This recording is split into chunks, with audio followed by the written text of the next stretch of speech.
Joining me now, the one and only Matt Schlapp. He's the chairman of CPAC. Matt, we got his audio only. Good to have you with us, Matt. John, is that okay? Do you need to see my beautiful face? Because it isn't that beautiful this morning. We'd always love to see your face. We always love you on camera because it gets more play on social media when people can see the video. And of course, everybody knows who Matt Schlapp is. But Matt, before we get into politics, I want to start with CPAC in March. We're going there. We're bringing the Trump bus there. Now it's in Dallas. Tell us a little bit about why you chose Dallas, when it is, and how people can get involved. Well, people can sign up right now. Just go to our website at cpac.org. We went to Dallas because President Trump told me, why the hell are you doing this thing in a city that's trying to put all my supporters in prison and coming after me? Let's get out of DC. So we wanted to get out of DC because, quite honestly, the Gaylord Hotel in Maryland there doesn't really like us, and you've witnessed that yourself. Oh, John. yeah. They don't really. They're pretty hostile. The employees are unionized, and actually, some of the employees love us. Usually, the guys who are the immigrants from El Salvador love us, but a lot of these, it's a lot of white employees, quite honestly, who just are woke and left, and they hate us anyway. So we investigated different places we could go, and lo and behold, what happens, John? Donald Trump has a political resurrection, comes back, and I fear the phone call from him to say, why the hell did you move CPAC out of Washington, D.C.? It's right around the corner from the White House. But That's what's coming. it's coming. That's what's coming. He'll forget the conversation he had before in 2023. He'll forget that conversation. He'll be, why do I have to fly to Dallas to go make my speech? That's right. Yeah, I mean, that's exactly what's coming. But when is it? It is the last week in March next year. So it's a little bit later than we normally have it. There'll be warm weather. We won't have to all put our coats on in Washington, D.C. And it's in Grapevine. So we're in neutral territory between Dallas and Fort Worth. And I've learned in the politics of that area that it's one or the other. And Grapevine is neutral territory they will both go to. So if you're wondering, why are we in a town called Grapevine? It's just a suburb of those two big cities. And it's a brand new spanking hotel. And it is a Gaylord, but it's managed by people who not only are glad we're coming there, they recruited us to come there. They came up to CPAC in DC to see what it was all about, and I had dinner with them, and they're really excited about hosting all of us. So let's show them some love. Well, we got to get a big turnout. Go to cpac.org in Dallas. Ann and I have already made our plans. Our Trump bus is going there. I know we got to work, through your team to get it all set up, but we're driving that to Dallas. I've already got my hotels for my whole staff. So we're all over this thing. I think you're going to have the biggest turnout you've ever had because you're able to reach people in the Southwest and throughout the South that it's easier for them to get there than it is to DC. So I think it's going to be phenomenal. Well, it's a big country, John, and I was having dinner with some of my Hungarian friends the other day, and they say when we say we're going to the south of Hungary for a meeting, it takes an hour.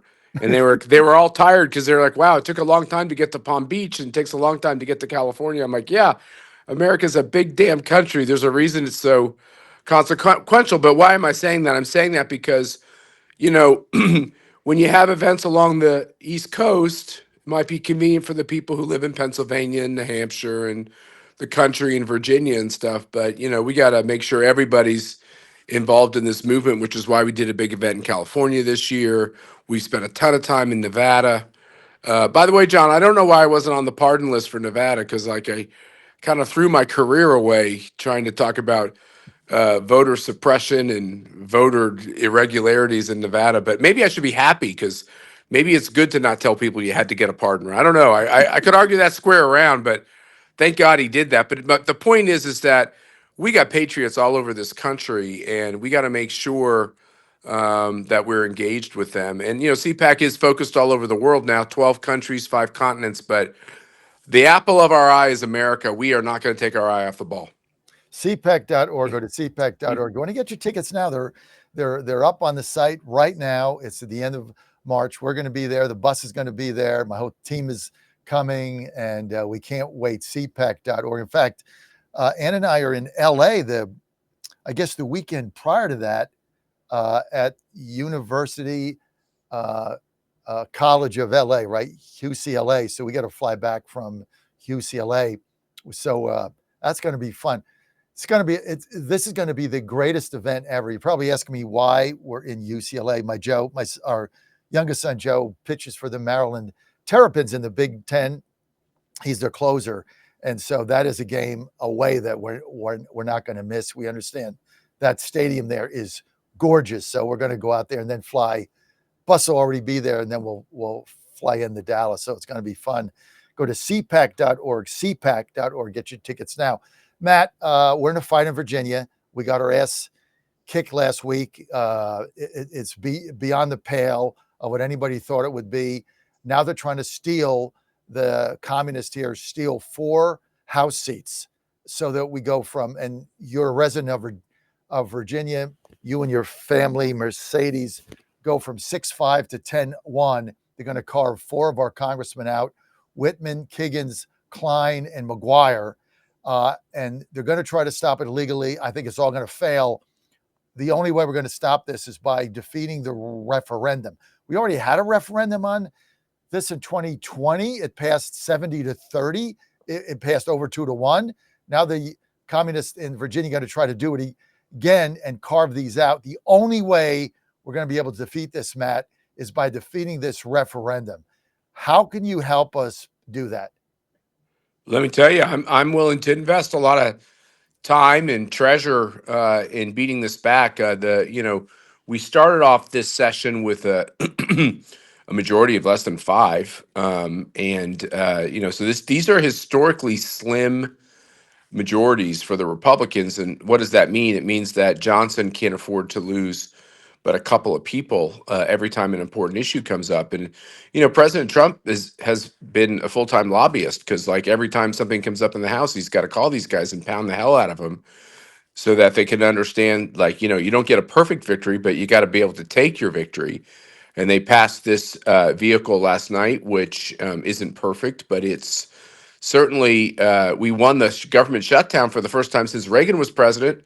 That's pretty amazing stuff. I mean, this makes the Republicans realize, hey, let's go fight on spending. We'd stop fighting on spending, which is how we got the debacle at USAID. So, if we don't hold these seats in Virginia, basically what's happening in Virginia, John, this is, it's a cutter. It's a carbon copy of what they're doing in California. So if you live in Virginia and you're a moderate voter, you're really not. If you're supporting this, you're a communist, as you said, like Gavin Newsom's doing out in California, where they tell you on Tuesday the truth is this, and then on Wednesday they tell you the truth is that. And that's what they're doing with this commission. They said they need the commission so they can get politics out of redistricting, and now they're saying, oh, what commission? The commission is terrible. We want to use politics to draw our lines. And the voters of Virginia, I'm very disappointed in Tuesday as well that we have an attorney general in the Commonwealth of Virginia that believes my children should be killed, so that I will stop pursuing my political point of view. And that's a very scary moment. And even though he won barely, we ought to remind the common sense voters of Virginia every day that that is who the AG is. And that's who's leading every legal question, including how they do redistricting in the Commonwealth of Virginia. Someone who says that our children should be murdered if we oppose them. Scary times. It's unfathomable to me that, as a former Virginian, that Virginians elected this guy as Attorney General. I just, under no circumstances did I ever see this guy winning. But look, the Winsome Sears campaign was such a catastrophe. You lose by 15, everything else goes down around you. It's true. It's the biggest vote and percentage loss in Virginia by a gubernatorial candidate, Republican, in 75 years. Matt, that's 3/4 of a century. I mean, it's hard to fathom the debacle that went on there. And yeah, I mean, look, Completely predictable too. You could see it. I've been doing politics my whole adult life, and as much as I'm a huge admirer of her, she's really got a wonderfully fierce independent streak. She's a good conservative, but the campaign was just never structured in a way where it was going to be viable. And I think the one thing I heard over and over again from people who met with her, and by the way, During the campaign, I never talked with her or met with her. Only at the very end when CPAC did a unity rally with the whole ticket, which was a great event. Um, most people said I had a just great meeting with Winsome Sears. My God, she's amazing. And I told her I wanted to do a fundraiser for her, and I can't get anyone to call me back. And I heard that if I heard that one time, I heard that 25 times. And that's just the structure of a campaign. You've got to have the people underneath you that understand the importance of doing that. So she had this huge financial deficit the whole time, but some of the deficit was just literally of their own making. They had ready money in people's hands that they just didn't take, and you don't get the time back. The thing in a campaign is every day that goes by is a precious commodity that's gone. And it's not like a business where you might have a 5, 6, 7 year trajectory to go back and do makeups and tell investors you're sorry that you didn't call them back. In campaigns, you never get that chance again. And they just weren't structured to understand that. It's kind of a sad situation. So how can CPAC help us get this referendum defeated? Well, I guess the first question would be we should do analytics on the races to see if our wonderful conservatives down southwest in Virginia turned out with the same percentages they turned out with Youngkin. No, You they know, did not. so that meant that they weren't as excited, right, about Yep, the they ticket didn't as turn they out. were with Yep. Youngkin, and maybe you and I can work on that to make sure that we travel those areas and make sure they understand how important this is. My guess is a referendum in April will have a tiny voter turnout. I don't know what Nine, the history nine. is on it. We're looking at 8 to 10%, and So we we can make a difference very easily. yes, and what they're going to do is they're going to make it. They're going to put in the referendum codifying abortion and same-sex marriage to turn out their base, and they're going to mask the referendum with that. And so we have to counter this. So after this, after this thing, I'm going to call you up. Let's get together for dinner. And I've already offered to be the national spokesman for the whole campaign on it. And we're going to have to raise a lot of money because we have no internal apparatus right now to defeat this, Matt, as you know. Well, here's where my head is. Half of me wants to find another state to live in, and half of me wants to fight for the Commonwealth. And so I think there's a lot of people that are in that mindset, as I'm in, which is how do I make my home in a place that has an attorney general that will use his power to harm my family? And it's stated, and he didn't apologize. So that's what we're dealing with, and I say it's like all of this. We can give up on America, or we can fight for America, and all of us are choosing to fight for America, which is why Donald Trump is the president. And we got to do the same thing in these states that seem to be slipping away. We got to fight for them. And if we all just move to the safe areas and we move away from the purple areas and the split areas, we'll lose the country. And I know that that's not the spirit of the people who are patriots and the people who fight for this country. Let's see what we can do in these states like Virginia. Let's dust ourselves off. I think over time, Virginia voters are going to have a terrible. Think about this. What they say, young women voted for Governor Spanberger, 75%. I mean, that's a disgusting statistic. But although young women in my family didn't vote that way, there's a lot of, I think they're going to have buyer's remorse over her. I mean, okay, so you can have every abortion you want to have, which I think is morally repugnant, but okay, you can have that. But do you have a job? Are people moving to your state? Is it vibrant? Is it growing? Or is it choking under woke politics? And what I saw with that ticket is people are going to be choking under woke politics. And maybe by April, enough people understand that now they want to bring that to Washington, D.C. by setting in, like you said, a delegation that's stacked and rigged for the socialists. I still don't believe Virginia's a communist or a socialist state. And I guess April will show us if we're right. We got to get the vote out, and we've got to put an apparatus together. No better team working on I'll it. help you. I'll help you. We're going to be the team. Me, and Matt. I mean, you guys are fighters. Mercedes a fighter. We gotta be in this fight together. And I'm not going to wait for somebody else to do it. That's the whole thing, because we have no internal structure in Virginia to defeat this, and they know it.